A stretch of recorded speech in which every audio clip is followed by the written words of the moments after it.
Hello students, welcome to your own YouTube channel Vidya Book. So student, according to new syllabus 2023, class 10th के exercise 2.2 के question number 1 के 6 में आ चुके हैं हम दोस्तों। क्वेश्चन नंबर 1 का जो 6 क्वेश्चन है, मतलब इससे पहले के जो हम 5 क्वेश्चन है वो हम पढ़ चुके हैं। इसका लिंक भी मैं नीचे डिस्क्रिप्शन में दे दूंगा।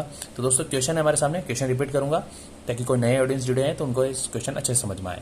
ठीक है दोस्तों, क्वेश्चन हमारे सामने, find the zeros of the following quadratic polynomial and verify the relationship between the zeros and the coefficients. मतलब इस क्वेश्चन में ये जो भी आपको इक्वेशंस दिए, जो भी क्वाड्रेटिक पॉलिनोमियल्स दिए हैं, उनके हमें जीरोस फाइंड करने हैं। जीरोस का मीनिंग क्या होता है दोस्तों, मतलब वो कौन सी डिजिट है, वो क्या वैल्यू है जिसको इन इक्वेशंस के अंदर रखने पर उस इक्वेशन की वैल्यू जीरो हो जाती है ना। फॉर एग्जाम्पल जैसे कि 3x है, ये मैंने ओनली 3x लिखा है, मुझे x की वैल्यू मैं ऐसे क्या रखूं कि इस टर्म की वैल्यू ही जीरो हो जाए। तो सिंपल सा, अगर मैं x की जगह पे दोस्तों जीरो रख दूं, x की जगह पे जीरो रख दूं, तो इस टर्म का आंसर क्या हो जाएगा, जीरो हो जाएगा। तो इस टर्म का जीरो क्या है दोस्तों, जीरो है। ठीक है, तो ऐसे ही इस पूरी इक्वेशन के अंदर x की वैल्यू क्या है, अल्फा बीटा हमें फाइंड करने पड़ेंगे। तो वही हमें जीरो फाइंड करने हैं। जीरोस फाइंड करने के बाद में क्या करना है, उसके बाद में वेरीफाई करना है relationship between the zeros and the coefficients. Zeros and the coefficients के बीच में हमें रिलेशन फाइंड करना है। ठीक है दोस्तों, तो दो चीजें इसमें क्लियर करनी पड़ेगी क्वेश्चन में। तो आप क्वेश्चन नंबर 6 जो लास्ट बचा हमारा, 5 बता चुका हूँ, लास्ट क्वेश्चन है 6, वो देख लेंगे। ठीक है, बढ़ते हैं क्वेश्चन की तरफ। तो क्वेश्चन हमारे सामने 3x² माइनस x माइनस 4। ठीक है दोस्तों, ये क्वेश्चन दिया है मेरे सामने। अब आपको पता है, हर बार बता रहा हूं मैं, कि ये जो भी इक्वेशन होती है क्वाड्रेटिक इक्वेशन किस फॉर्म में होती है, ax² plus bx plus c की फॉर्म में होती है। ठीक है, ये रफ फर्क है दोस्तों, इक्वल टू 0 होता है। ठीक है, इस फॉर्म में होती है और इसी फॉर्म में दिखाई दे रही है। ax², मतलब यहाँ पे 3x² है। प्लस माइनस की जगह दोस्तों कुछ भी हो सकता है, साइन की तरफ ध्यान में दीजिएगा, डिजिट की तरफ देखिए आप। प्लस bx है तो यहाँ पे 1x है दोस्तों, इसके आगे कुछ नहीं है तो 1 है ना, तो ये bx की जगह 1x है, c की जगह 4 लिखा हुआ है। ठीक है, तो इस फॉर्म में होता है, इसी फॉर्म में सवाल बना हुआ है हमारे सामने। अब आपको इसको फाइंड करना है, इनके जीरोस फाइंड करने हैं। जीरोस फाइंड करने के लिए मेथड क्या है दोस्तों, लास्ट की जो डिजिट है वो क्या है, -4 है, इसको आगे वाले डिजिट से मल्टीप्लाई करना है। ठीक है, क्योंकि इससे पहले जो क्वेश्चन था उसमें सिर्फ 2 टर्म थी, तो उसको हम फॉर्मूले से कर लिया था दोस्तों। इसमें 3 टर्म आ चुकी है वापस, जैसे कि अकॉर्डिंग टू क्वेश्चन नंबर 1, 2, 3 तीन टर्म के ही थे दोस्तों। तो इस क्वेश्चन भी वापस आपको 3 टर्म का ही दिया है। तो 3 टर्म का जब भी दिया है, कोई भी पॉलिनोमियल दिया है जिसके अंदर क्वाड्रेटिक पॉलिनोमियल हो, क्वाड्रेटिक मतलब आपको पता ही है दोस्तों, इसकी पावर कितनी हो, 2 हो। जिसकी पावर 2 हो उसको क्वाड्रेटिक पॉलिनोमियल कहते हैं, जिसकी पावर 3 हो उसको हम क्यूबिक पॉलिनोमियल कहते हैं। किसकी पावर 4 हो वो हमें नहीं पूछेगा दोस्तों। ठीक है, आपके सिलेबस में नहीं है ये। तो इसका स्क्वायर लगा हुआ, मतलब एक क्वाड्रेटिक पॉलिनोमियल है। इसको सोल्व करने का एक मेथड है बेस्ट, कि लास्ट वाले डिजिट को फर्स्ट वाले डिजिट से मल्टीप्लाई करने में क्या आता है दोस्तों, 4 3 12। तो ये जो रफ फर्क बता रहा हूँ यहाँ समझिएगा, ये आप अपनी कॉपी में या अपनी बोर्ड की कॉपी में अगर आप क्वेश्चन को कर रहे हो तो ये रफ फर्क आप पीछे करिएगा दोस्तों, है ना, रफ पेज पर। तो ये 4 3 कितने होते हैं, 12 होते हैं। 4 किसका था, माइनस का था, तो माइनस के 4 को 3 से मल्टीप्लाई करने पर 4 3 12 होता है, तो माइनस का 12 आ रहा है। अब आप ऐसी डिजिट सोचिए कि ये माइनस का 12 ऐसी कौन सी 2 डिजिट है जिनको मल्टीप्लाई करने पर 12 आता है। तो अभी तो मल्टीप्लाई करा 4 और 3 को मल्टीप्लाई करने पर 12 आता है ना, तो मैं 4 और 3 लिख सकता हूँ। लेकिन दोस्तों इसके फैक्टर और भी तो होते हैं। 12 कब आता है, 12 में 1 जा भी 12 होता है, तो मैं इस जगह पे 12 1 जा 12 भी लिख सकता हूँ, 12 1 जा 12, है ना। और कब आता है, 2 6 जा भी 12 आता है ना। 3 की टेबल में 3 4 जा 12 आता है, मतलब इन सबको भी मल्टीप्लाई करने पर भी 12 ही आता है ना। और 4 की टेबल में 3 की टेबल 4 बार बोलो, 4 की टेबल 3 बार बोलो, एक ही बात है। 2 की टेबल 6 टाइम बोलो, 6 की टेबल 2 बार बोलो, एक ही बात है। ऐसा नहीं कि आप आगे 4 की टेबल बोलो, इसके इतने फैक्टर नहीं होंगे। ठीक है, तो कितने फैक्टर हुए दोस्तों, 3 फैक्टर ही है। 12 इनकी टेबल में आएंगे, किस किस की टेबल में आते हैं 12, 1 की टेबल में, 2 की टेबल में, 3 की टेबल में, 4 की टेबल में, 6 की टेबल में और 12 की टेबल में। इन सब की टेबल में दोस्तों 12 आते हैं। आपको इन तीनों में से एक फैक्टर लेना है। कौन सा लेना है, तो ऐसा फैक्टर लेना है, इन दोनों को मल्टीप्लाई करने पर 12, तो सभी को मल्टीप्लाई करने पर 12 आ रहा है। आपको वो फैक्टर चूज करना है जिसको माइनस या प्लस करने पर क्या आना चाहिए, 1 आना चाहिए। ऐसा क्यों, क्योंकि आपको बीच की डिजिट देखनी है। बीच की डिजिट अगर यहाँ 2 हो, 1 2 3 4 5 कुछ भी हो सकता है। यहाँ पे क्या लिखा हो दोस्तों, इसके आगे कुछ नहीं है, तो क्या है यहाँ पे 1 है, मतलब यहाँ मिडिल टर्म जो होती है वो 1 है। तो आपको ऐसी इनमें से वो फैक्टर ही लो जिनको माइनस या प्लस करने पर क्या आना चाहिए, 1 आना चाहिए। तो 12 1 जा 12 अगर मैं लूंगा तो 12 को मैं माइनस करूँ 1 में से, तो 1 आता है क्या, नहीं 11 आता है। प्लस करने पर भी दोस्तों 1 नहीं आएगा, 13 आएगा। 2 और 6 लूँ तो 2 6 या 12 जरूर होते हैं, लेकिन 2 में से 6 या 6 में से 2 माइनस करने पर मेरे पास 1 नहीं आता है। लेकिन अगर मैं 3 और 4 लेता हूँ, या फिर ऐसा ही बोल सकते हो 4 या 3 लो, एक ही बात है, 4 3 लो या 3 4 लो, इनको माइनस करने पर दोस्तों 1 आता है हमारे पास में। तो आपको ये वाली टर्म ही लेनी है। ठीक है, तो कैसे लिखेंगे, 4 और 3 को लिखना है। 4 और 3 को किसकी जगह पे लिखना है, इस मिडिल टर्म की जगह पे। कैसे लिखेंगे, 3x² का तो 3x² जो लिखा हुआ वो ऐसा कैसा एज इट इज ऐसा कैसे ही रहेगा, 3x²। थ्री एक्स स्क्वायर का थ्री एक्स स्क्वायर लिख दिया, और ये माइनस का जो 4 है वो भी एज इट इज ऐसे ही रहेगा। तो चेंज क्या होगा दोस्तों, ये माइनस के एक्स की जगह पे मुझे ये टर्म लिखनी है 3 और 4। आप चाहो तो आगे 3 लिखो पीछे 4 लिखो, कोई फर्क नहीं पड़ता, आगे 4 भी लिख सकते हो पीछे। तो इसकी जगह पे ये 2 टर्म लिखनी है, क्योंकि इन्हीं को माइनस करने पर एक्स आता है। कैसे, ये एक्स लग रहा है, किसके लग रहा है, 1 के, तो आपको इसकी जगह क्या लिखना है दोस्तों, 3 और 4 लिखना है। तो मैं क्या लिखूंगा, 3x एंड 4x। अब यहाँ साइन लगाने हैं, कौन से साइन लगाएंगे, प्लस के या माइनस के, ये ध्यान देना है। पहले आप ऐसे लिखो डिजिट, जैसे मैं कर रहा हूँ क्वेश्चन वैसे ही करने करिएगा दोस्तों, ताकि कोई गलत होने के चांसेस ही नहीं हो हमारे सामने। अब हमारे को जो इन दोनों को क्या करने पर 1x आएगा दोस्तों, माइनस करने पर। 4x में से 3x माइनस करने पर ही तो 1 आता है। लेकिन वो 1x जो चाहिए मुझे, वो किसका चाहिए, माइनस का चाहिए, क्योंकि माइनस का x है ना, तो आपको माइनस का 1x चाहिए, तो आप बड़ी डिजिट पे किसका साइन रखो, माइनस का, क्योंकि माइनस करने पर जो वैल्यू आती है वो बड़ी डिजिट पे जो साइन होता है वही लगाते हैं। 4x में से 3x माइनस कर, और यहाँ किसका साइन लगाएंगे, प्लस का, है ना दोस्तों। प्लस माइनस क्या होता है, माइनस। 4x में से 3x माइनस करने पर ही तो 1x आता है, और वो भी किसका चाहिए हमें, माइनस का, तो बड़ी डिजिट पे माइनस का साइन है, माइनस लगाएंगे। अगर यहाँ प्लस का होता है तो मैं बड़ी डिजिट पे प्लस का साइन लगाता और इस पे माइनस का, ठीक है।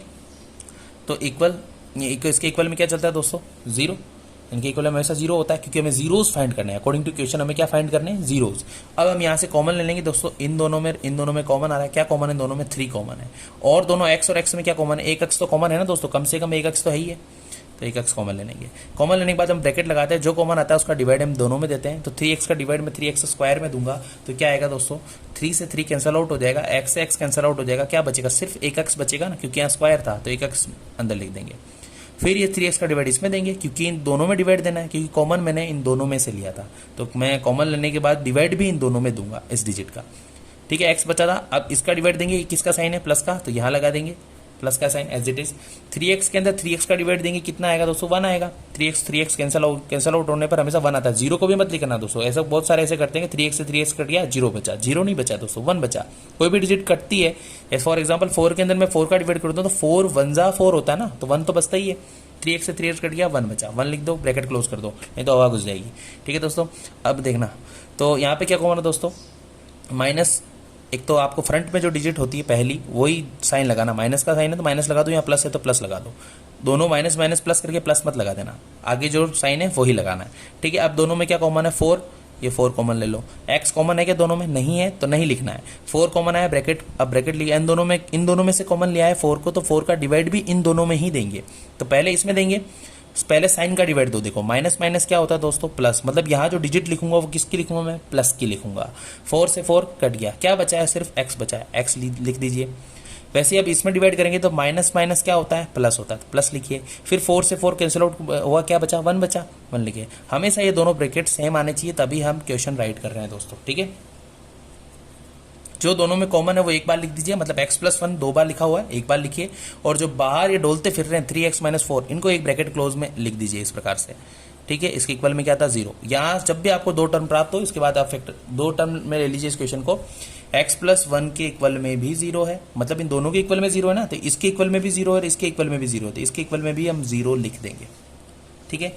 उसके बाद x यहीं रहने देते हैं, प्लस का 1 इधर जाने के बाद किसका हो जाता है, माइनस का 1। यहाँ 3x यहीं रहने देता हूं मैं, माइनस का 4 इधर जाऊंगा तो किसका हो जाएगा, प्लस का 4। ये 0 की जगह पर क्या है, 0 का कोई वैल्यू है ही नहीं, 0 लिखने की जरूरत नहीं है ना दोस्तों। तो माइनस का 4 इधर में प्लस का 4 हो जाएगा, x यहीं रह गया, क्योंकि मैं लास्ट में x की वैल्यू फाइंड करनी, इसलिए x को यहीं रहने देंगे। 4 अपनी जगह पर ही है, 3 जो है वो मल्टीप्लाई हो रहा है, तो किस में चला जाएगा, डिवाइड में, ठीक है।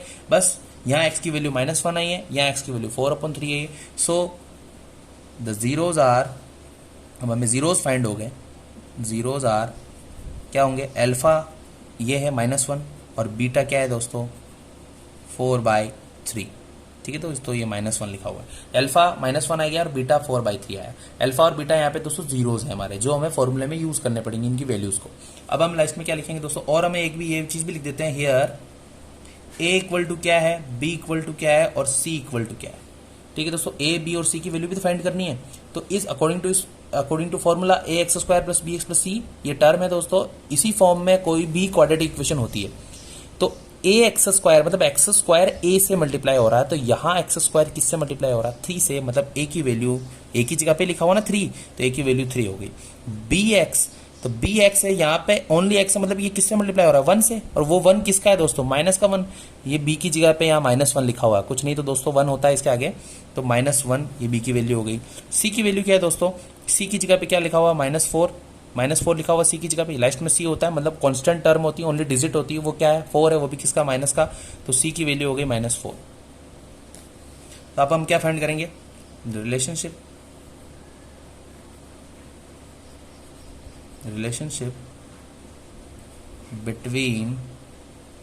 Between the zeros, according to question लिखना है, सेम आप क्वेश्चन में से देखकर उतार सकते हैं। Relationship between the zeros and coefficients. ठीक है दोस्तों, नो डाउट, यहां तक कोई क्लियर नहीं, चमक गया क्वेश्चन। तो आगे देखिएगा दोस्तों, अब रिलेशनशिप फाइंड करने के दो फॉर्मूले हैं, दो सम ऑफ जीरोज, क्या होता है फॉर्मूला इसका, alpha plus beta equal to -b/a। ठीक है, तो अल्फा की जगह पे हम क्या लिखेंगे, वैल्यू उसकी -1, ये लिख दिया मैंने -1, प्लस का प्लस, बीटा की जगह उसकी वैल्यू लिखेंगे, बीटा की वैल्यू है 4/3, तो यहाँ लिख दूंगा मैं 4/3 इक्वल टू माइनस, बी की जगह पे वैल्यू क्या है, -1, पहले फॉर्मूले का माइनस लगाया, फिर बी की वैल्यू ऑलरेडी -1 है, तो इसको ब्रैकेट में लिखूंगा मैं -1 अपॉन ए की वैल्यू क्या है दोस्तों 3, तो लिख दिया मैंने 3। अब इसको सॉल्व आउट कर देंगे हम, इसके नीचे कुछ नहीं तो क्या मान लेंगे 1, और यहाँ पे आप क्रॉस मल्टीप्लाई कर सकते हो या अकॉर्डिंग या एलसीएम मेथड भी यूज कर सकते हो। क्रॉस मल्टीप्लाई मेथड क्या है, 3 को 1 से मल्टीप्लाई करेंगे, 3 1 जा 3, तो माइनस का 3 क्योंकि ये माइनस है, प्लस माइनस माइनस 3 1 जा 3, आगे यहाँ प्लस का साइन है, प्लस लगा देंगे, इसको इससे मल्टीप्लाई करेंगे 1 4 जा 4, इसके नीचे अब नीचे वाले डिजिट को नीचे वाले डिजिट से मल्टीप्लाई करेंगे, 3 1 जा 3, है ना, यही क्रॉस मल्टीप्लाई होता है, इसको इससे मल्टीप्लाई, इसको इससे मल्टीप्लाई, और नीचे वाले डिजिट को नीचे वाले डिजिट से मल्टीप्लाई, इसको इससे मल्टीप्लाई करने पर यहाँ लिखते हैं 1 को 1 4 जा 4 होता है, यहाँ लिखते हैं, और नीचे वाले डिजिट 3 1 जा 3, तो आंसर भी उसका नीचे लिखेंगे। ठीक है, माइनस माइनस प्लस, तो ये 1 जो हुआ वो किसका हो गया, प्लस का, अपॉन में क्या लिखा होगा 3, माइनस प्लस माइनस, सो 4 में से 3 को माइनस करेंगे, है ना, या 3 में से 4 माइनस करो, एक ही बात है, तो माइनस प्लस माइनस होता है, 4 में से 3 माइनस करने पे दोस्तों 1 बचता है, 1 लिख देंगे, किसका लिखेंगे, प्लस का, बिकॉज बड़ी डिजिट पे किसका साइन है, प्लस का साइन है। यहाँ माइनस प्लस माइनस करके बहुत सारे साइन भी माइनस का लगा देते हैं, ये गलती करते दोस्तों। ठीक है, तो ये हमें नहीं करनी है, अपॉन में 3 होता है, यहाँ पे भी क्या है 1/3, ये दोनों इक्वल आने चाहिए, बिल्कुल आ गए हमारे सामने। अब एक और फॉर्मूला के according product of the zeros वही फाइंड करना है हमें, तो प्रोडक्ट ऑफ जीरोज, उसका फॉर्मूला क्या है, alpha into beta equal to C/A। बताओ अल्फा की वैल्यू क्या है, यहाँ से देख के लिख सकते हैं हम, अल्फा की वैल्यू क्या थी -1, तो अल्फा की जगह लिख दिया मैंने -1, बीटा की वैल्यू क्या थी 4/3, तो ये लिख दिया मैंने 4/3, चाहे तो ब्रैकेट की जगह मल्टीप्लाई का यूज भी कर सकते हो, इक्वल टू सी की जगह लिखा हुआ -4, तो ये लिखा हुआ मैं लिख दूंगा -4, ए की वैल्यू जगह लिखा हुआ 3, तो ये लिख देंगे 3। ठीक है, अल्फा और ए अलग अलग है दोस्तों, है ना, तो ये इनके कंफ्यूज नहीं होना है। सो अब अगर ये कट रहा होता तो काट देते, पर ये नहीं कट रहे हैं, तो ये मल्टीप्लाई कर दूंगा मैं, 1 को 4 से मल्टीप्लाई करूंगा क्योंकि मल्टीप्लाई का साइन है बीच में, तो 4 1 जा 4, 4 1 जा 4, माइनस का माइनस लिख देंगे, माइनस प्लस माइनस होता है ना, इसलिए माइनस, अपॉन में 3 इक्वल टू -4/3, दोनों इक्वल है। रिलेशनशिप मैंने फाइंड कर दिया कि रिलेशन जो है वो ट्रू है, सो लास्ट में क्या लिख देंगे, so the relation are true. ठीक है, ये हमारा फाइनल आंसर हो जाएगा।